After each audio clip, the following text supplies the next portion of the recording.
The Title Block, episode number 11, Jim Plaxton, part 1.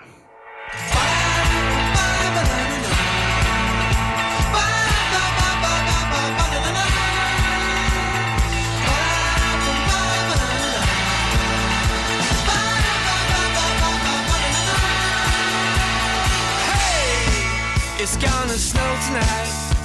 I know I will be liking it. So let's go. Let's go. Step out of the house. Step into the wild. Put on that dress tonight. The one your mom don't like. I'll see you at the lights.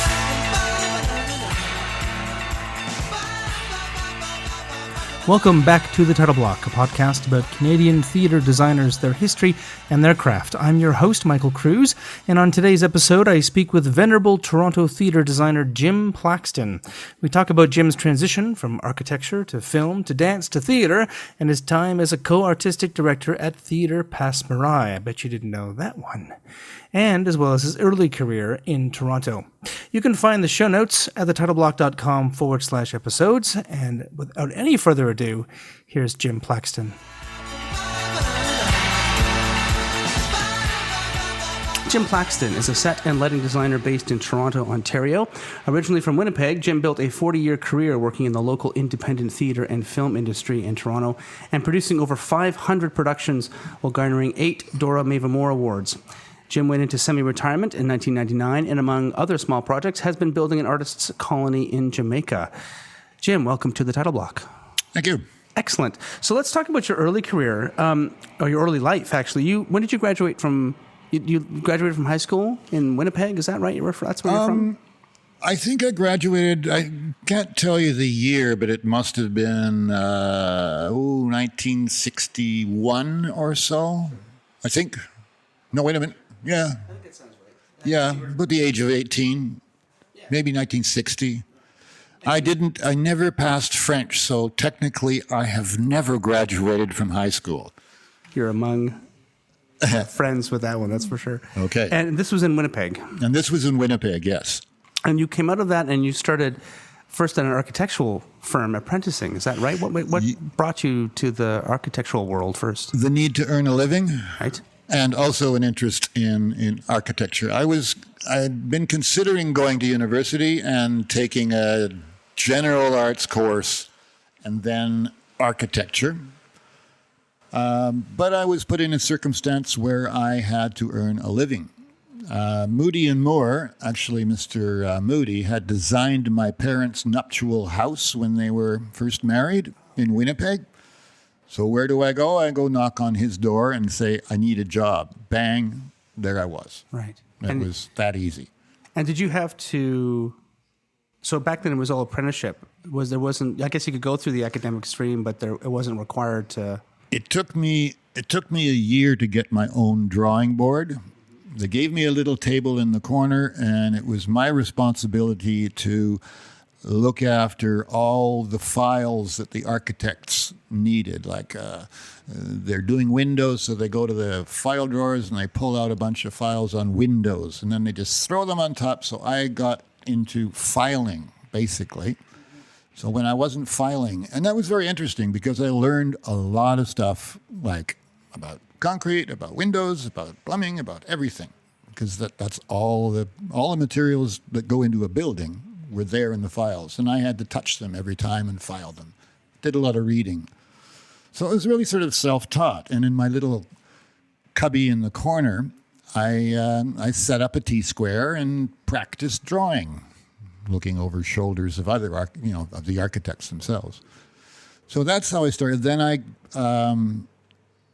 guess my interest, I was going to say talent, but my interest was noticed, and they said, hey, you should get involved in our design section, building models and doing presentation drawings. I was better at building models than I was at presentation drawings, like fancy drawings. So I would start building models and et cetera, et cetera. And I was there for 3 years. That's terrific. And what made you move to Toronto? This was 1965, I guess, when you moved to Toronto, right? Yeah. Again, circumstances, again, personal circumstances, I had it in my head, it would be great to go to Montreal. It'd be great to go work with the CBC maybe in Toronto or something like that. So I packed up everything I had in my little car and drove to Toronto, en route to Montreal, I thought. While I was here, I said, I'm going to be here for 2 weeks because I had a friend that I wanted to visit. And while I'm here, because she was working, I said, I'll get myself something to do during the day. So I went to an architectural firm that we had worked with out of Winnipeg called Marani, Ronthwaite and Dick. And I said, here I am. Have you got anything for me for the next couple of weeks? He said, and I showed them my drawings. They were very impressed. They said, when can you start? I said, tomorrow morning. Great. How much do you want to get paid? And I said, well, I'll leave that up to you. And they offered me each week what I was getting paid in Winnipeg every month. Wow. I never left Toronto. Right. That's a good reason. And that sort of began a kind of a freelance career in architectural design drafting. And I worked around, I had an agent, I worked through an agency that put me in various firms that needed people to work with them. And I was offered a job every place I went. Wow. Were you doing, what kind of projects were you working on? Was it residential? Was it commercial or everything? Some, with a company, residential-wise, with a company called Wimpy, which is a British construction company, not to be confused with the hamburger guy. They rebuilt London after the Blitz, and they came up with a construction methods called no fines concrete. And what they wanted to do is they wanted to build, they were a construction company, and they wanted to turn it into a development company. And they needed to design contract housing that could be spat out like cookie cutters. They built in a factory, boom, boom, boom, boom, boom, boom. So they brought an architect over from England, and he did a search, found me, and I was the first person that he put in the office. I worked with Wimpy for a year, but some of the engineers didn't like my hours. I would show up maybe late. They'd all be sitting reading newspapers, looking out of the window, and as I would come walking down Atomic Avenue, which is out in Etobicoke, because it was a long ride on the bus, it took me an hour and a half. Anyway, and I would work until 9 or 10 at night because I was, anyway, the guy, Joe Giddens, who was the architect, there were tears in his eyes when I was let go. But by that time, there were 7 of us in the design office. And I worked for the TTC, designing or helping to design, doing architectural design renderings and drawings of subway stations and things like that. I got into trouble there too because the design philosophy there was keep it simple, boring, ugly, latrine. And I was saying, look, we're tiling all these subways. Why don't we start doing some design work on them? Why don't we even invite art students to submit ideas? We got to pay for the tile anyway. Oh, no. So I didn't work out very well there. But I was there for a time. But most of the time it was like freelance. And that brought you, in 1967, you joined Film Canada, Cine City Theatre. How did you transfer your architectural interest into film? Like, what was the thing that sparked that? In my spare time, when I wasn't working in architectural thing, I was interested in making films. I had a little 8mm camera.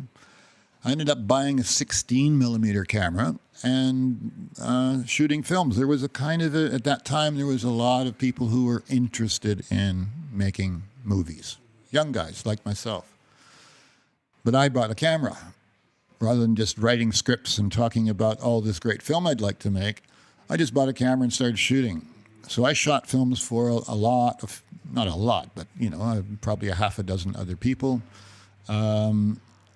And when Cine City Theatre was opening up, I made a little film for them, but to celebrate the opening. The first film I ever made on my own, the CBC bought. It was only 5 minutes. I could show it to you, but this is radio. So I had an interest in that, and then I was invited by the man who ran the project to join and start a 16 millimeter department. So I started flying to New York and buying film and looking at to local kids and finding out who was making what, and so that's where that all started. What was the business model? Was it a co-op, or was it a nonprofit, or was it a... This was a commercial distribution company that operated a theater across the street. Ah, okay. And did they showcase local artists, or did they show international films or American films or anything? I think the focus for Film Canada was really art films, films that weren't otherwise being distributed, like no cowboys and Indians, no monster shows, basically, films by Godard and,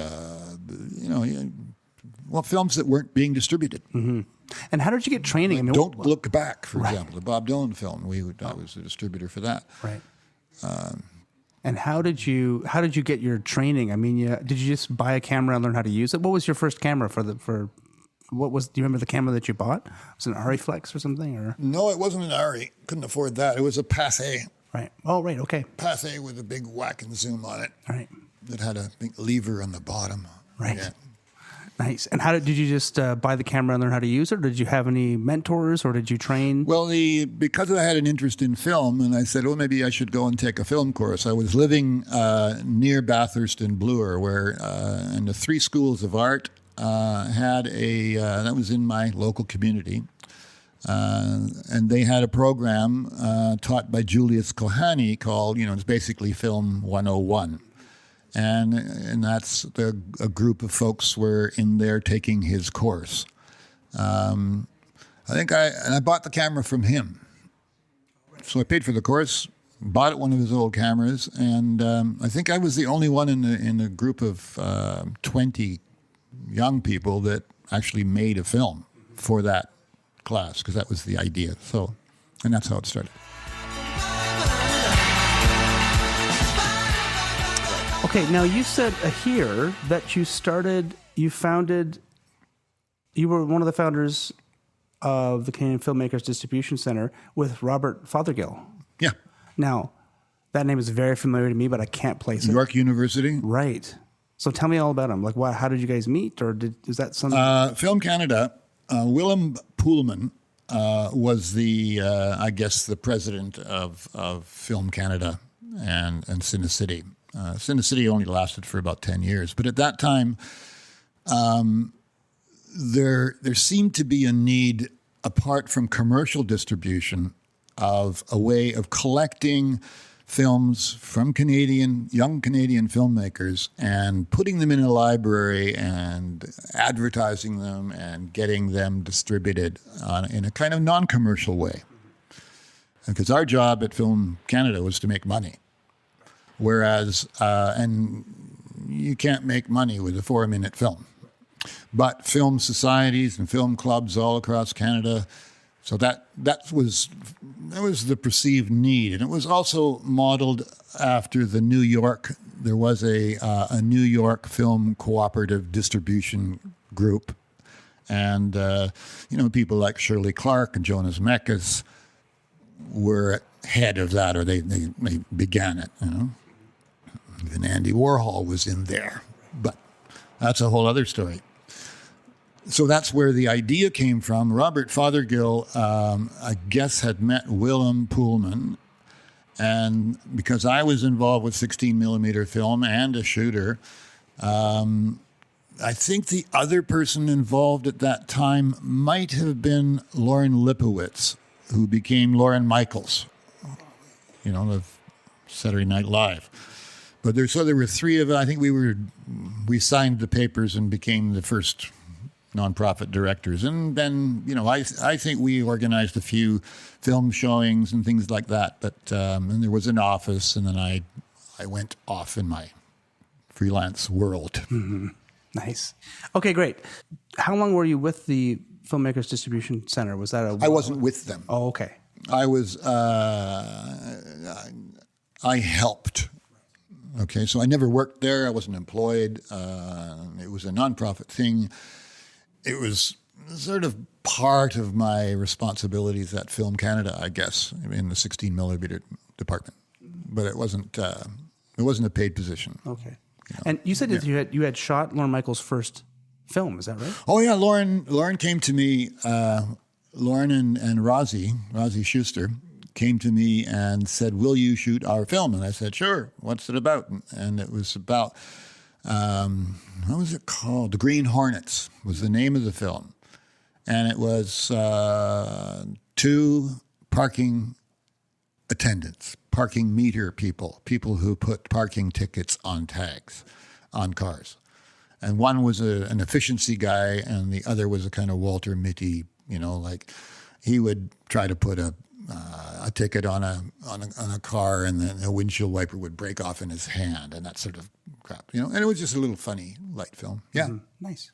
That's Cool. terrific. Did it get distributed, or was it part of the? It went into the filmmakers distribution center, I'm sure. Yeah. It's probably there. If we Google Green Hornets, it might. Well, God knows what you get at this point in time. Right. So the distribution center is still around.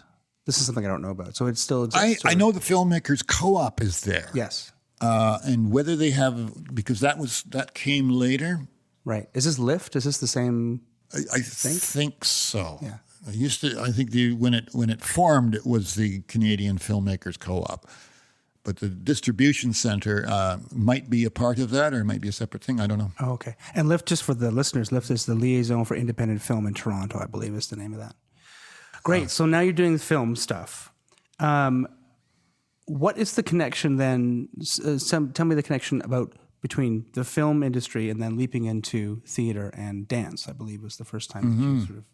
Well, from architecture to film to theater, obviously I'm going backwards through life.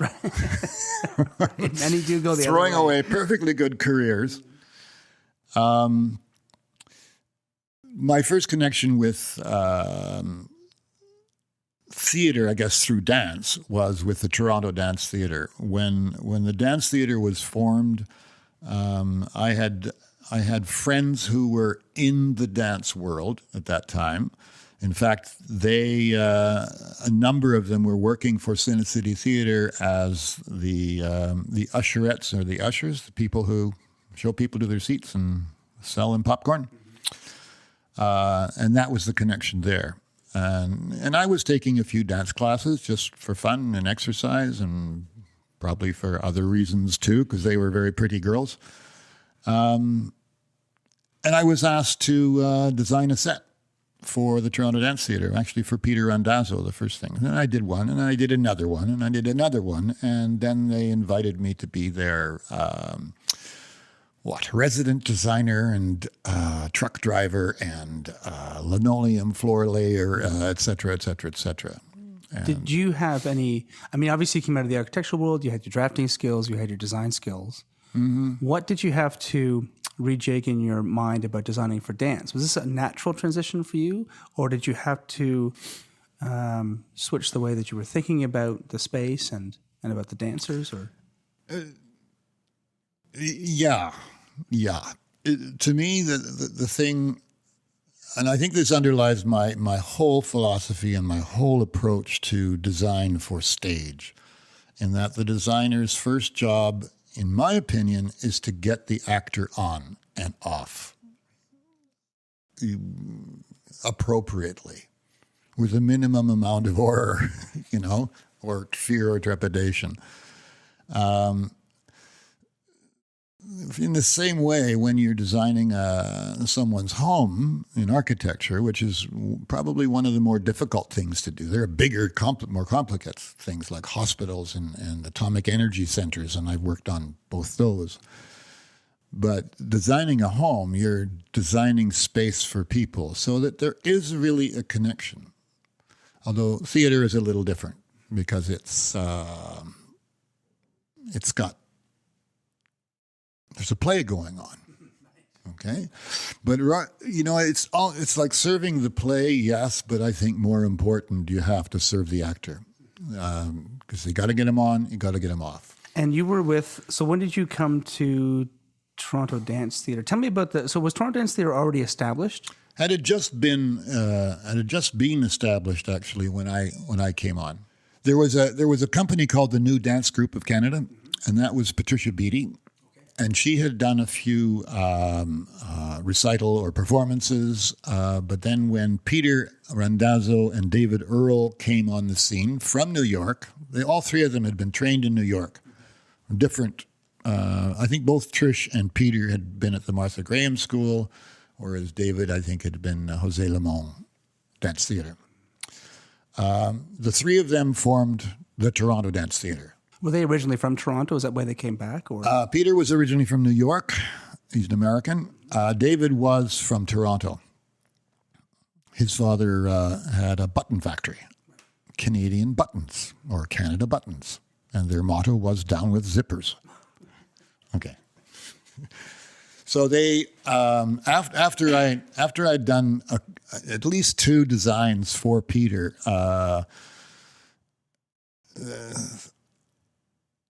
they asked me to come and be their guy. You know, and at this point they didn't even have a manager. They just had a part-time accountant who came in and sort of managed. Like I was there for, I think their first season I was there, we had a total of 22 performances in the whole year, and which was very boring. I was asked to become their, at that point I knew how to handle 250 lights at the NAC and focus them in 3.5 hours and cue a show and get it done. I don't know how I learned that, but I just learned it because I applied myself. If I had a mentor, it would be Frank Mossy. Frank Mossy had designed for the Toronto Dance Theatre before I came in. I had been his assistant on one occasion at the Toronto Workshop Theatre because I had already been at the Toronto Workshop Theatre doing a little fooling around lighting-wise myself with no experience. I preferred to use slide projectors because it was sort of like film, you know, because I could use slide projectors and, you know, light using slide projectors. And then I learned about Alico and I learned about Fresnels and I learned about dimmers and okay, so. And so that now, so when was the first time you? Let's just get the timeline right here. So, 69, 70 is when you joined TDT. Those are all rough dates. Yeah. Yeah, but you know, around that. Close enough for rock and roll. Okay. And you're also at Toronto Workshop Productions. How did you get involved with them? How did you? A friend of mine had rented the space, was going to put on a show, and I think it was a dance show. This was before Toronto Dance Theatre, and wanted me to light it. And I said, sure, great. And so I was basically given the keys. John Faulkner, who was the tech director, designer, grunt guy, just gave me the keys, says, the lights are up in the air, here are the dimmers, you lift them up and it goes up, and you put them down and the lights go down, and do whatever you want, and if you need me, I'll be in Grossman's. And so that was how I cut my teeth in lighting. But I'd also come with 5 slide projectors, which had hand-painted slides that I had done. I knew it was going to be the basis of my idea for lighting. So, but then I learned, hey, there's other ways of lighting. It was yes, I will, yes, I can, and self-taught. That's how I learned how to swim. I said, yeah, I can swim. Mm-hmm. And so when you were working at TDT as the company manager, you were doing freelance design work outside as well? No, not at that time. When I was asked to become the company manager, I hired staff. I hired a lighting designer. I hired technical people and costume designer. Actually, Astrid Jansen was the first costume designer that was ever hired for that purpose.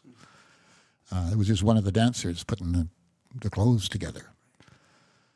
I did that for company manager or administrator, I think I was called. I even looked it up in the dictionary to make sure I got the job right. for 2 years. The first season that I planned, we had about 260 performances. That's coming up from 25 or something like that the year before. And the company's budget went from about $30,000 a year to, by the end of my 2 years there, it was at about $1 million. Mm-hmm. Where did the money come from? Was it local donors, or was it Canada Council, or all Everywhere. Yeah, we did a lot of fundraising. We did a lot more touring. We had a lot more bookings. I argued our case very well to the Canada Council and the city and the province. I brought in a PhD in economics to help me make the case, who used to work for McKinsey and Company. And in fact, when I resigned from the Toronto Dance Theatre, he took over as their general manager, which is that's another story. Yeah. Now, $1 million, like even today, $1 million dance company in Toronto seems big. They were busy, but we had done Europe. We had done London and Paris and Mulhouse. So it was, but it was done very, very efficiently. Like when we went to Europe, we sort of piggybacked on the National Ballet because this was going to be their first trip abroad. And I knew the people at the National Ballet, and I connected with the people who were doing all their import-export stuff, all their transportation stuff, all their PR stuff. We used the same people, and it was really quite a coup. To get money, they originally just turned us down. They said, oh, no, because you had to go to external affairs. And we actually went to, my mother was working in Ottawa. She was working for the government. And I said, I need to talk to Gerard Pelletier. He's the big guy at External Affairs. And she just gave me his phone number, and I called him. That's kind of audacious, isn't it? But I guess if you believe in the cause, it's not. Who are you going to call? And there was a check. And the I don't want to call them functionaries, but a lot of people they work at certain levels in the government, and they're given a certain amount of freedom to make decisions, and then they have to take them further. So the best place to go is the top, so you avoid the excuses, and you don't have to say, it's your job to give us money. Now, we're giving you an opportunity to do your job. That's very simple, but it's not easy, especially today. What was the environment for, because TDT, is a modern dance company. It wasn't a traditional ballet company. What was the environment in Toronto for modern dance in the 70s? It was breaking ground. Yeah. It was breaking ground, but the company had a lot of support from the press. It was, they were serious. They weren't just messing around. They weren't just kids. They knew what they were doing, and had performed on stages in New York and things, so that they knew what they were doing. But they were training a bunch of young people because they started a school as well. So there was a lot of support, although it was groundbreaking. And so we broke the ground, and I wanted to go off and break some more ground somewhere else. So off I went. Theater design, certainly for sets, you're working in a three-dimensional environment. And I think what architecture taught me was to think in 3D. And it comes from plasticine molding and block piling and, playing with books when you're a kid by building things out of blocks and books and things or whatever. I preferred not to read the books. I preferred to see what I could do to build bridges and things with them. Whereas with theater, there's also, when you get involved with the lighting aspects, and which is a little closer to the performance aspect, time comes into it. See, architecture generally, it's not a time machine. It's a function. So I guess I've always thought of of stage design as a practical thing rather than an illustrative, fancy eye candy thing. I did notice in some of the research that I did that you had made some comments in the early 80s when people were listening, when the press started listening to your kind of design approach, and you had commented that it is possible to build a story around a set and leave the actors out of it. That was almost a facetious joke. And part of that came, because I worked with a lot of new work, untried. Very often people would come up to me and say, "Great set, but the play stunk." So, and a play is a very delicate, ephemeral thing. I mean, to get it right is even with a good script and good actors, and things can go wrong. And when the confidence level drops, there's a little spark. I mean, the difference between a ball of clay and something that's alive. It's all there, but what is that spark? But as far as design is concerned, stage design for me, it has to function. You have to get the actor on and off. If it begins to assist with the telling of the story, I say, well, yeah, sure, go in that direction. But because it's theater, and the theater that I worked in, you would have your play, you'd go with maybe 3 or 4 previews or maybe a week of previews. And if it's going well, you're up on the boards for a month. And then what happens? It goes to the dump. So all that stuff is ephemeral. And why spend money when you don't have to? So simple is better. And I think some things demand elaborate scenery and great spectacle and huge machines and like $1 million sets and things that move and go up and down and so there's room for that. But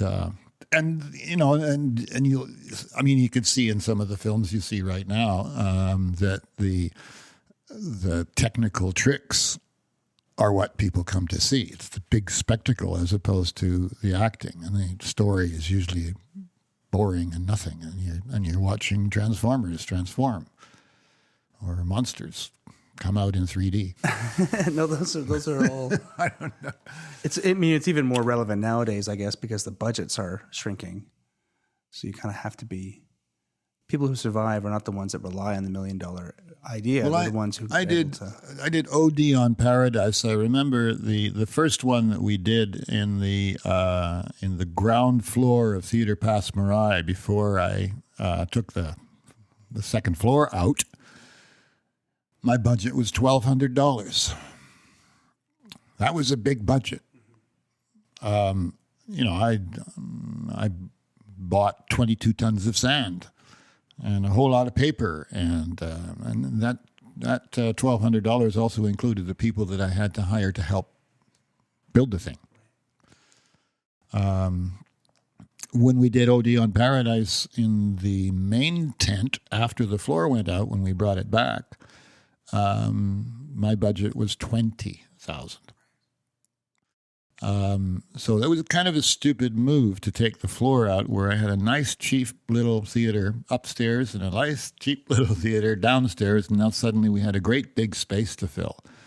And OD on Paradise was one of those sets that needed the eye candy, that needed the environmental feel, and which even included turning the temperature up to 85 in the theater. And water on the stage, wave machines, all that stuff. Yeah, it was fun. That's terrific. Let's just step back a second and talk about how you transitioned into theater. So you're in TDT in the 1970s. Approximately 1972, was that when you started freelancing as a set designer or like a designer for theater specifically? Or like how did you make that transition? I think it was a little back and forth. In other words, I would be doing some dance, and then I would be invited to do something for theater, and little by little, it became more and more theater because there was more theater happening in Toronto than there was dance. But I would do lighting for dance, and kept my hand in that. And I was lighting for the National Ballet School, for the National Ballet, for independent dancers. Problem started to arise is that when I started getting reviews, and yes, the Dora Mae Vermoor Awards started coming, the independent dancers, the small people, they wouldn't call me anymore. And they say, well, we can't call Jimmy. He wouldn't be able to do it. He's too busy, and he's probably too expensive. But, so and that was something I had to correct, which I did. I mean, I would be doing a show for an independent, either theater or dance group or individual for a couple of $100, lighting their show. Whereas if I was working at Tarragon, if I was just lighting, say, I might make $1,200. Or if I was working for IBM, I might make $6,000. So back and forth and back and forth. But it just sort of grew. And it wasn't me knocking on doors. It was people would see what I did, or people would say, yeah, get Jim, he's good. And it just happened. It was, I guess there weren't a lot of people doing it maybe at that time compared to now. The schools were just getting started, like York was really just starting to turn out people. Ryerson, same way, I think. Yeah. Now, you did a lot of work, excuse me, with Harant Alniak, is that right? Harant Alniak, yeah. Yeah. Can you tell me about how you guys met, or your relationship with him, and when you guys started first working together? Yeah, he. At that time, I had a couple of friends, Mark Hammond and Terry and Tim Crack, and we formed this little group called Fly by Night, Night with a K. The idea was that we, as a group, could put a package together for a small company or any group. It's like a one-stop shop, because Mark was into promotion and company management things. He was a graduate of York, and that's what his real interest was. Terry was a sound guy. I was a lighting guy. Tim was a lighting guy. They weren't making any money. I was doing okay, but you figure, okay, well, let's all work together. And they tripled their income in the first year. So they were doing well. So what we offered that service. And I guess Harant picked it up, and he was invited to do a production called Baby Blue 2. Paul had done I Love You, Baby Blue, which I think they were busted and great, but they made a lot of money with it. This is Paul Thompson? Paul Thompson, yeah. I think that production paid for the down payment on the building that Passe Muraille now operates. But anyway, Baby Blue 2. And so that was my first Harant Alniak. I did the set and lights. Yeah, Tim did the sound. Mark was the stage manager. I don't think Tim was involved. He was probably on the crew or something like that. But that was the first one. And it had a little trouble getting it up on the boards, and we ended up moving it off to the Bayview Playhouse because the city closed Passe Muraille for safety reasons. They weren't up to code, and they were still in the process of renovating. So that was early days in Passe Muraille. What year was this? Like in the mid-70s? Probably, yeah. Maybe it was late 70s. Mm-hmm. I don't have all my chronology all in one place right now. That's okay. We'll leave that to this. I know. It's 2014. Excellent. Fully oriented. And it's August. Now, you did I was interested in the experience you had with Lucky Strike, because you did Lucky Strike, which is Harant's Harant play in the 70s, and then you came back in the mid-90s and you did it again with Harant. Lucky Strike, I think, was a production of Factory Theatre, or maybe it was a co-production with Harant, because he, he's a very independent, aggressive guy who, to get his own work on, he probably, don't know what he does for money, but so it was a production at the Factory Theatre, the first one, and that was the Factory Theatre on Adelaide and Church, or Adelaide and Jarvis, that space. Great fun, and it was a Harant play. I think there were probably a page and a half of dialogue, if that, for a 90-minute play. It was really more of a dance, like a mime show in a way.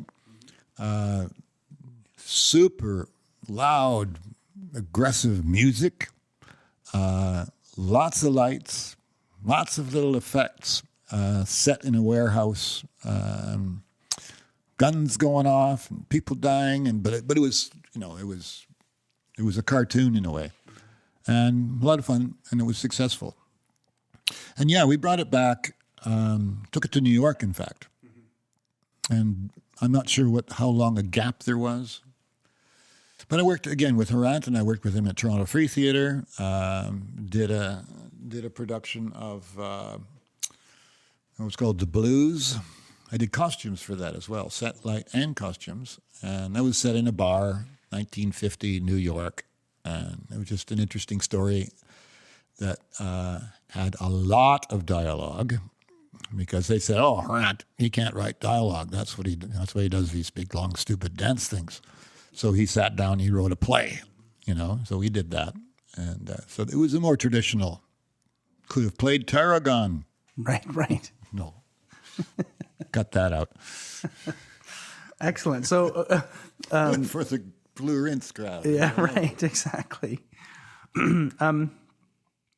All right, so this takes us up to the late 70s, early 80s. Now, how long did it take Passe Muraille to get sort of back together after they were closed down by the city? Was that just a... That was a little wrinkle at that time. Just they hadn't finished. I think they'd put in wooden stairs, and they were, so they had to do some work, and work was done eventually. I wasn't involved with Passe Muraille in any direct way at that time. So whether it was a year, I don't know. But steel stairs went in, the steel and concrete stair thing, and they got up to code, and they got their fire sprinklers and all that, so they opened. Right. Yeah. And then I came in much later. Yeah. Passe Muraille. I was going to say then in 1982, it says here that you, Layne Coleman, and Clarke Rogers were Yeah, I guess it was around that time. I'm not 100% on the date, but it's around that time. This was when Paul turned the theater over to Clarke. Clarke, I think, had been his assistant artistic director. Clarke's approach to theater was a little different than Paul's. Paul's was the collective creation. He wouldn't start with a script. He would start with a concept, an idea, and a bunch of actors, and a script or a play would come out of it. Whereas Clarke was more interested in playwrights and working with playwrights. I have a playwright himself. And so when he agreed to that, or I guess when he screamed loud enough and Paul said, okay, he invited Jim and Layne, me and Layne Coleman, to come and be by his side. Mm-hmm. What was his reasoning for that? Was that just to share the workload, or was that a new model for creation for him? I think we had worked together once, and that was on it was Judith Thompson's play, Crackwalker. Thank you. So Clarke and I had worked on Crackwalker. And that was I think he was the associate artistic director at Theatre Passe Muraille at that time. And it was done this one was done in Montreal. So I don't know how that worked. I think he got a job in Montreal, recommended me, and so that was our first time together. And it was after that, I believe, that he took over the theater, and then Layne and I came in. And I think we were there for a couple of years. Did you guys? Who programmed the season? Was it you? You guys? It was sort of a collective. Yeah. We would get together in the summer and hash it out. And, I had less an effect on that. I would be there saying, okay, well, which one would be appropriate for me to design? Because I was like a free designer. Because I was making, God knows what I was making, $100 a week or something. So I'm good in-house designer. And that's when we did OD on Paradise, which was a Clarke direction with Linda and Patrick writing. So plays were play-writ. That's when we did Alligator Pie, which is another one. Brought in an outside director for that. We were running 3 theaters at that time, upstairs, downstairs, and in the backspace. What made you decide to open up the main, to take the second floor out and open up the main space? Boredom. It was, I honestly don't know. It was one of the ideas that we were kicking around when we were in a bar, probably, and said that'd be fun. I mean, it's my brutal background in architecture, and we opened the theater after the floor was out with Hamlet, with the Passe Muraille Hamlet. It made everything more expensive, and it gave us one less space, but a bigger space. Which so I wonder whether it was a good idea or not. But it's an interesting space. Because with the floor in there, you only have 10-foot ceilings, 12-foot ceilings, maybe in the two spaces. Downstairs was about 10, 12 foot, 10, 11 foot, something like that. And it didn't even have a grid, as I recall, so it was like real, rinky dink. And it was also a sloped concrete floor, which is, and it was designed for horses to bring the bread wagons in, and the back space was the stable for the horses. So it had a cobblestone finish, so it was kind of awkward that way, but fun, and when we did our OD there, it was great because we could, just dump the sand on there and build a little wall and put in water and build a wave machine, and so you could do stuff like that. So we leveled the floor and took the other one out. Upstairs, I think we had a little more room. I think it was a 12-foot ceiling in the around the periphery of it, and then there was a raised penthouse kind of box on top of it, which ran pretty well the length of the theater and probably another 12 feet across. So there was some height up there for it. Where did you guys find the money? Was that a capital campaign, or did it come from the city or county council? Or I'm not going to tell you. All right, that's fine. But it was a combination. There were capital grants available, and we got some money. And I think because the building was historic, we got we got some money to restore all the windows because they were in a mess, and actually some of them had been replaced with big sheets of glass, thermopane glass. And because it was a historical building, we got the old style windows put in, and a lot of paint, and some of the money went into windows, some of the money went into other stuff.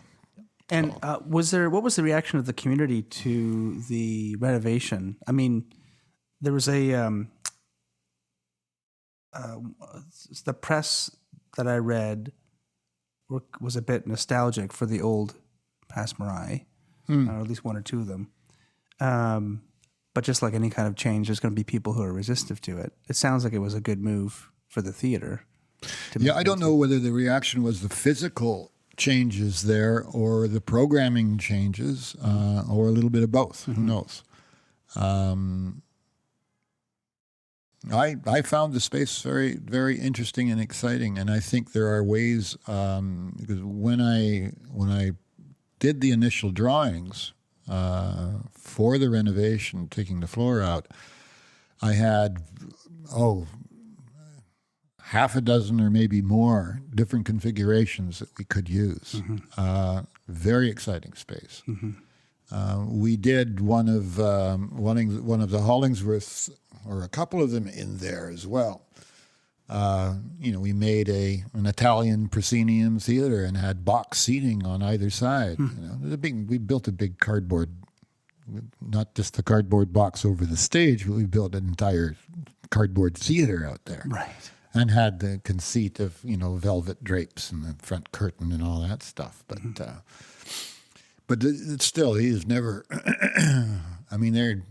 you'd put a Ferris wheel in there. Right. Right, yes, because you could. It's very tall. That's very true. Well, great. Well, let's talk about ODM Paradise. So the 22 tons of sand, the sand is heavy, so it's not an enormous amount of sand, but it's quite a bit, like 22 tons is a bit of sand. Yeah, I think sand weighs something like 130 pounds per cubic foot, so you can figure it out there. But it was enough to put about 6 or 7 inches of sand in an area probably 40 by 30, something like that. And this was a George F. Walker play, right? No. Oh, it wasn't. OD on Paradise was written by Linda Griffiths and Patrick Breimer. Terrific. And what was the Premise? Premise. It was 8 people, Canadians, on a package tour in an all-inclusive hotel on the beach in the Grill, Jamaica. And what happened to them and who they were. It was hysterical. It was funny, and it was also tragic. Somebody died. Yeah. And when you redesigned it,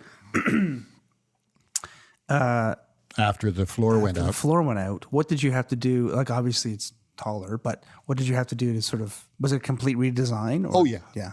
Well, downstairs, what it was is I had, there was a bit of a grid up there by that time, and I had long pieces of fabric that were sort of draped from the ceiling, so it was, more like a tent, like an Arab-like tent thing, or a Tunisian tent.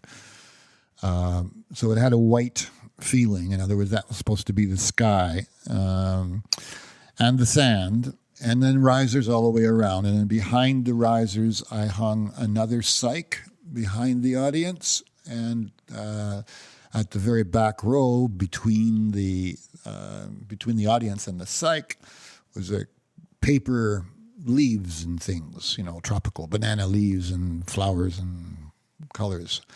And the cyc was lit with fluorescent lights because they were cheap. We had a whole bunch of them, so we just linked them all up, and so that was the sky around. When we went upstairs, we had like a huge space to deal with. So the first thing I built was a parachute, which is a big, huge dome and a steel ring. So the whole ceiling of Theatre Passe Muraille was a big circle of fabric, made like a big umbrella sort of thing, in sections. And there was a hole in the center, which had a cluster of lights that came through that hole. So I had some lighting positions up there. But it also formed the sky, which is good. And then we did a superstructure of wood, which was really sort of a very complicated rake that went right from the very bottom floor all the way up to the balcony level, and that was covered with sand. So it was really more of a sand hill than a flat sandy beach. It was different. And 47,000 gallons of water, it says here. That was the first one. That was the first one. That was the actual water bill. Most of that was out of evaporation. Oh, right. Oh, so over the entire run, you used that much? Yeah, that was, and I think we ran for 3 months. Oh my goodness. So it was you could call it a success. Yes. Yeah. I mean, right. You run more than a week in this town and you're doing great. Yeah, exactly. Did it eventually go to Bathurst Street Theatre? Is that right? Did it move there later? I don't recall it ever going to Bathurst. We took it to Quebec City. How did you tour with all the sand? Or you obviously... Oh, we don't tour with our own sand. No. We order it locally. We get local sand. Of course. Yeah, and we took the main stage, which is the revised version, to Montreal. To Quebec City. So we had the tent. So we basically put up the tent and covered the place with sand and read the play. It wasn't as intimate, and it was, we still had the same sense of surround. It was only on 3 sides, but it was a sort of quick and dirty tour. But whose idea was the sand and the environmental aspect? Clarke, when he approached me because he was going to be directing the first one, completely expected a proscenium version, like a standard. There's the stage, there's the audience, boom, and I was the one who got them in that big trouble. So it probably would have been more successful on the road had I not done that. It probably would have been invited to more places had it been more easily staged with carpeting instead of sand, And I've done carpet for sand in other productions, like say Tarragon, things like that. So. We could be in the sky. I'll see you at last. And thus ends part 1 of my chat with designer Jim Plaxton. Next time we discuss Jim's later work, his love affair with cardboard, and his attempt to create an artist's colony in Jamaica.